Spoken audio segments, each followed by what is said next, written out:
Welcome back, guys. This is the 11-month update of our 25-way Trim Restores longevity test. We're at nearly the 1-year mark, and we're going to see how things are holding up. As always, links to where you can purchase these products can be found in the video description, as is the spreadsheet about everything and what's in them. If you'd like to support the channel, ways to do so are on your screen here, and it is always greatly appreciated because without it, tests like these are not possible. The last 30 days weather as well as the lifetime weather these panels have seen are on your screen now. You can see the last 30 and 60 days we've had a lot of rain. As always, we foam these panels down using Chemical Guy's Honeydew Snow Foam. Rinse, foam again, wash, and finally rinse again and dry everything off before our thorough inspection. As we approach the 1-year mark, since many of these have now failed, we're going to shift our focus on how consistent the remaining products begin to fail. Are they blotchy? Do they fail evenly, etc.? These panels stay outside of our shop here in East Texas 24 hours a day, 7 days a week, exposed to the elements, and they're washed once a month until the last one fails. They're rotated either 90 or 180 degrees after each monthly inspection at your guys' request. So the gray panel has 2 coats of everything, which is on the bottom, and the black panel has 1 coat of everything. The gray panel has shown to be a lot tougher for some of these products than the black panel.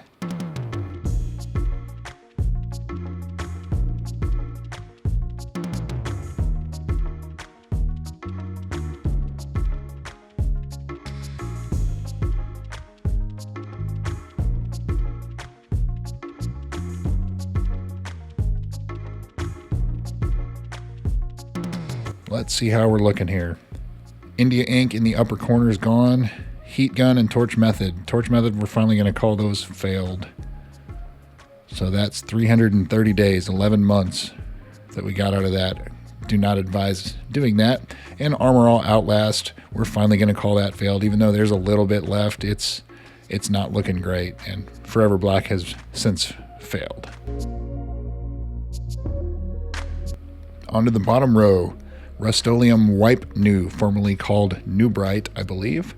Very similar product to Cerakote. They actually had a court battle, the 2 companies there. And you can see very similar results as well. Cerakote, you can see that there are some little bits poking through. That black stuff, it has a matte finish, but it still looks like it's holding up.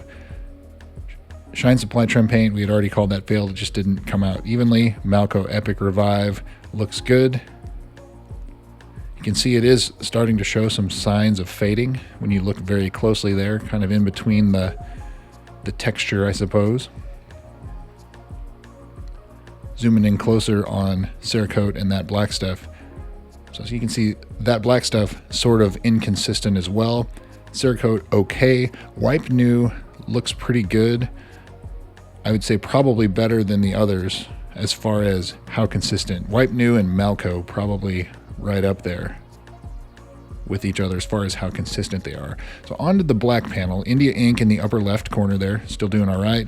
The torch and the heat gun method, we're having problems with consistency with those. Kiwi black shoe dye, $3, doing awesome. That's the old detailer's tricks from the 80s. Armor All Outlast, very, very, very weak. We may even call that one failed. We won't. We'll leave it going for now. It's getting close. Wipe New, $18. You can see looking good. Cerakote, also the same.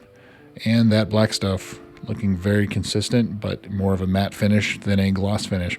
Shine Supply Trim Paint looks outstanding, as does Malco Epic Revive, Solution Finish, and Nano Kotex. We're finally going to call that one failed now at the 330-day, 11-month mark.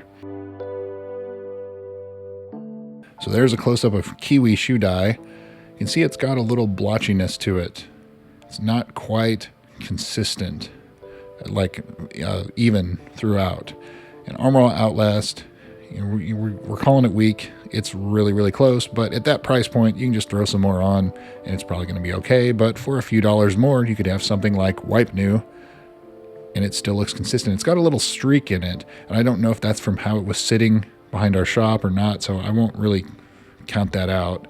And Cerakote looks like it's lightening up a little bit, but it still looks pretty strong. And that black stuff, kind of the same on the as the gray panel there. It's just a little bit inconsistent, but overall very good. Shine Supply Trim Paint.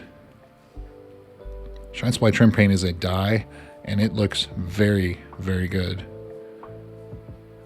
Look at that. And not only that, $34, you get a lot. If you price it out per milliliter, it's probably one of the better values. Malco Epic Revive, also looking good. But you can see it's a little bit lighter. It's not quite as dark as it once was. And Solution Finish on the gray panel lasted about 6 months.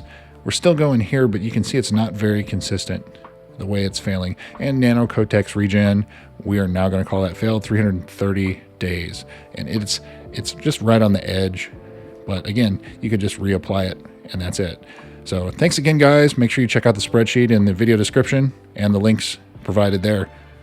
Stay tuned for the next update. Thanks for watching. See you soon.